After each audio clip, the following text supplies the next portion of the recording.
Good morning, Jolly Cruise family. My name is Jason, and I am the Jolly Cruise vlogger. And recently, myself and a couple other travel agents were invited onto the Carnival Mardi Gras for a little ship tour. And on this ship tour, we got to view a lot of different cabins that are available for you to cruise on while on the Mardi Gras. And on this video, what we're going to do is we're going to go through those cabins that we went through on the tour so that you can see which room might be best for you when you do cruise on the Carnival Mardi Gras.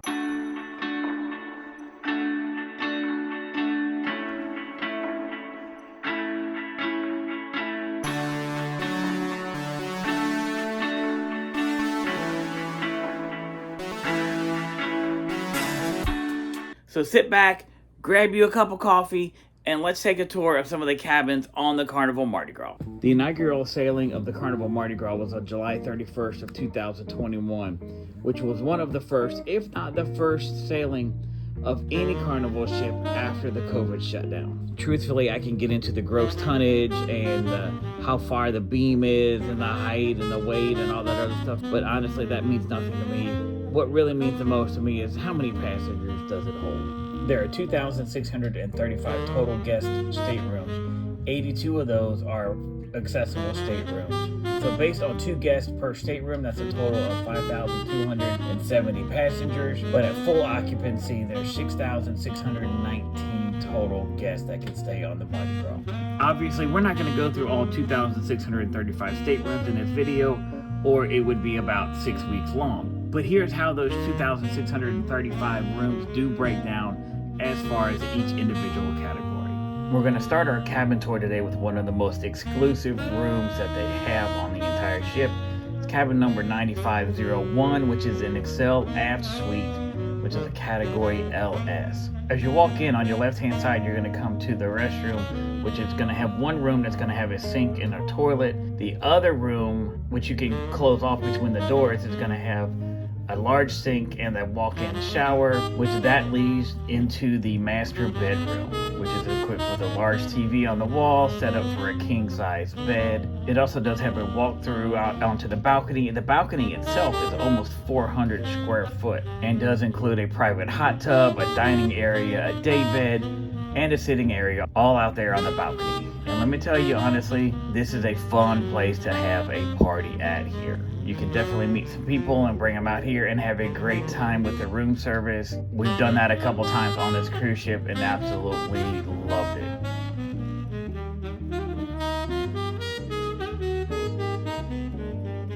As you're walking back into the other living room, you'll notice that there's a small dining area that you can sit at. Plenty of space on the couch, another large TV on the wall, shelving, plenty of space to unpack all of your clothes. This room is an excellent room for anybody that wants to stay in there. Sometimes I think it might be too much room. I did sneak into cabin number 9506 real quick, which is an aft view extended balcony, category 8M, which is the main difference between this cabin and a regular balcony cabin is the view, and 2, the fact that the balcony is larger. As you can tell, the room stewards have not cleaned it yet.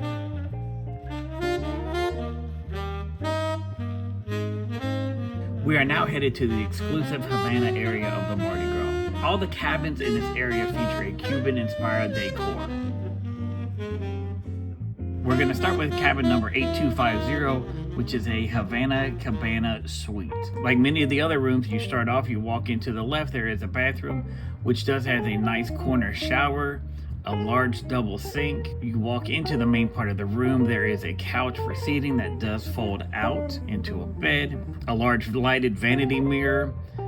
Currently, this cabin is set up for 2 twin beds. From the main cabin area, you can walk out onto the outdoor deck, which does have some nice seating out there. It's approximately 118 square foot, very elegantly decorated, and there's a hot looking dude right there.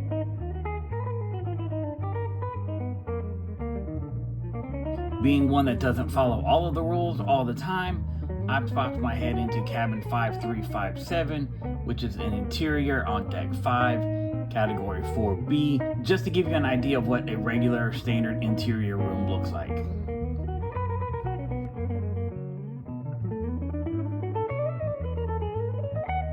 Right across the hallway, we enter cabin 5359, which is a cove balcony, category 7C, which this room is about 50 square foot larger and also does have a 44 square foot balcony on there. The cove balcony usually is the least expensive balconies. On the Excel class ships, it's on deck 5.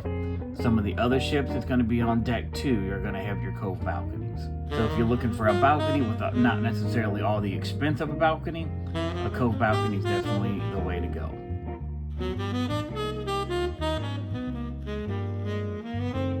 We now go down to deck 4 into the family harbor area and take a quick look at cabin 4364, which is a family harbor interior, category FA. This is the same size cabin as what we looked at on deck 5 for interior rooms at 158 square foot, but this one is set up for 4 passengers.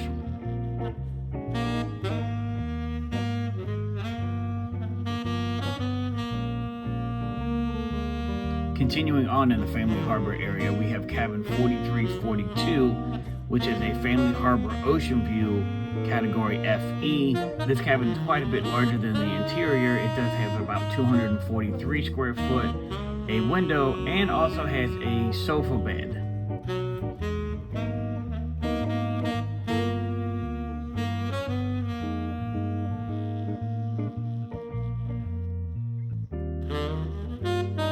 Still within the family harbor area, we now go to cabin 4332, which is a family harbor ocean view suite, category FP. And in this cabin, we do have a walk-in closet to one side. The other side does have a bathroom with a junior tub in there, so it's not quite the size of a full tub that you would have at home. This particular room is about 300 square foot and actually can sleep up to 5. Because as you see, it does have the pull-down bed, it does have the couch that converts to a double bed, as well as the 2 twin beds that can convert to a king-size bed, plus the window.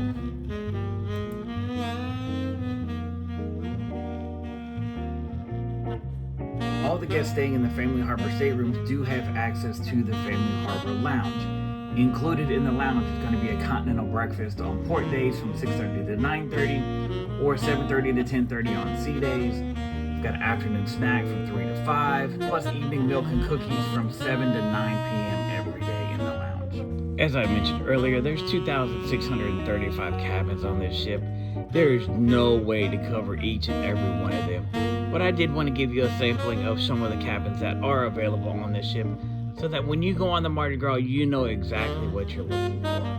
And I do invite you to subscribe to the channel so that you can see the Jolly Cruise Vlogger Notes, which is just a ripoff of Cliff Notes, versions of our ship tours that we're going to be doing in the next few weeks, as well as we've got videos coming out about twice a week that talk about everything in the cruise industry. But always, always remember that a cruise day is better than a work day any day. And I wish a Merry cruising to all, and to all a good night.